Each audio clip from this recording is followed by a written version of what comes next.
But let's go to the situation in Russia, which over the weekend almost boiled into full-blown civil war. On Saturday morning, the Wagner Group, the Russian paramilitary organisation, funded in part by the Russian government for many years, initiated a rebellion against the President Vladimir Putin.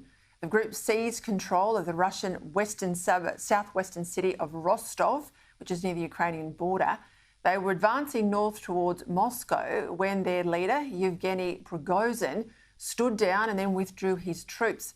It's reported that the now failed rebellion was initiated due to escalating tensions between the Russian Ministry of Defence and Prigozhin, who has even accused the Putin government of waging war, he says, to benefit Russian oligarchs. Now, in response, Putin said that the Wagner Group's actions equated to treason. Prigozhin is now in exile in Belarus, which is a satellite state of Russia. Joining me now to discuss all of this, the Director of Strategic Analysis Australia, Peter Jennings. Well, it's all a bit complicated, Peter, and I know we're reading the tea leaves here. I listened to James Clapper, whom I regard well, who said, look, it's all a bit fishy the way this has ended up. Prigozhin now in Belarus. Give us your take. I mean, clearly Putin's in trouble, but give us your take on what you think is going on in Moscow. So, Peter, I think the essence of it is to say that we're only partway through a process of watching Putin's power structures crumble inside Russia.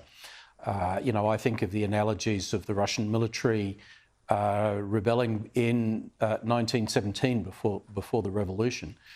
And I think the most important thing that Prigozhin has done as the head of the Wagner Group has been to sort of expose the nonsense of Putin's propaganda about why the war was taking place. NATO was not poised to attack Russia. There are no collections of fascists in Ukraine. It was all essentially a lot of hyper-nationalist nonsense designed to sort of keep Putin in power. And I think the real test in the next few days will be watching the Russian military. How many of those conscripts, having heard Prigozhin sort of expose the lie of Russia's reasons for invading, will want to go into the battlefield and fight? I think the risk of the Russian military now walking from their posts has to be pretty high. So this is not over. This is probably just, the first round, Peter, I think, in what is going to be a story over the rest of 2023 of Russia, of the foundations of Putin's control now crumbling.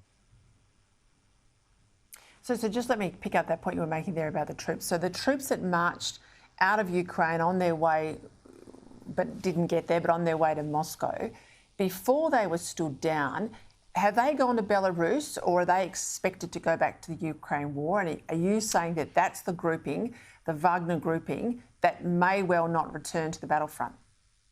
No, I think this could be more generally, not so much amongst the mercenaries, but across the larger Russian military, where there's been this split between Prigozhin's people and the Russian army more generally. I mean, we're talking about a conscript army, potentially, Peter, in the order of 100,000 Russians killed in the last 18 months, and an equivalent number, if not more, wounded. These people need to have a reason to fight. And if they've just been told by Yevgeny Prigozhin that it's all a lot of nonsense, why would they choose to go into battle to continue to do that? So I think that's a problem.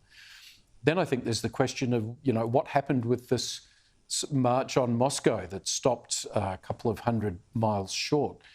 And I think two things here, Peter, which is just speculation, but worth sharing all the same.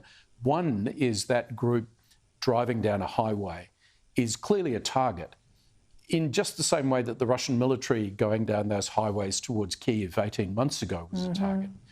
And Prigozhin would have known that. So imagine a circumstance where Putin says, look, a couple of 100 million, Yevgeny, if that's what it takes, you can have that, go off to Belarus and go quiet for a while. I just wonder if Prigozhin's not been paid off, realising that he probably couldn't get his forces to Moscow. And that the capital would be too well defended and they would be chopped up, and that's the end of Prigozhin. He lives a lot of sense there, Peter. On. A lot of sense there, because because he goes to a safe haven like Belarus. There were charges. Those charges were dropped. I don't know anyone else in recent history who's been able to threaten Vladimir Putin's life and his empire and his many, many millions and suddenly get away scot-free, which is what appears to have happened over the weekend. So I think you're right, there's a lot more to play out. So far.